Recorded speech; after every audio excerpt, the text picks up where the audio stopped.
abantu bagira ngo buraro borohoto boro kumara abwo kuba bashomesa bonana bararo mu rubindi ekibari kugira ngo nahare kandi na nebizimbe ebinete birungi konka ningira ngo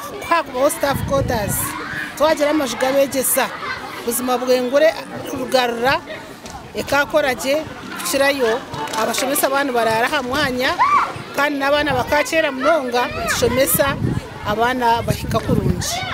urkurara hihi narara rubindi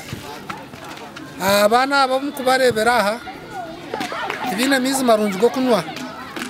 tanka neitwabire tune tanke kafumuka hata mizi nbagihombe shaba government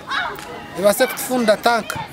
obwe barya ha mukuru ogo kusibura headmistress omukuru kechembo hamwe no kwakira omusya nyabwangu jore kandi iraganise kutandika akumarira office takahwire kombekwa twisha kutandaza ebina abana barere kumara tumarire office abo katatire plaster rero abana bazishomera habonire bisha gukora je bihe first grade emyaka 5 district ne kora plan ibikwenda mbero saidi y'amashomero nyabisiyata mu kanso bakaronda y'amashomero mu mashomero agari narugari iriyaga kunyaka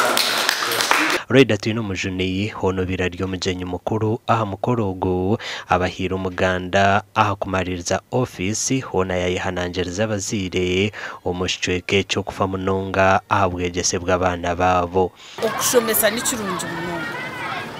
For example hatinkanyo ko je mutidashomere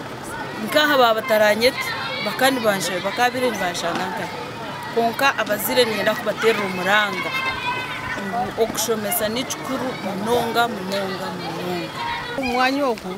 no kumarire bizimbe kinsa zo kushanga ngo ishomero rya Rugarra eriyo muri town council ya Nyabisirira abana nabachimara nkikire ni shasha namwe nisima honorable Loida abo ko muganda guyata nabandi abaraganisa nkameya nabandi twisha kutandaza ebina amakuru agagasha kwa Suzanne Charles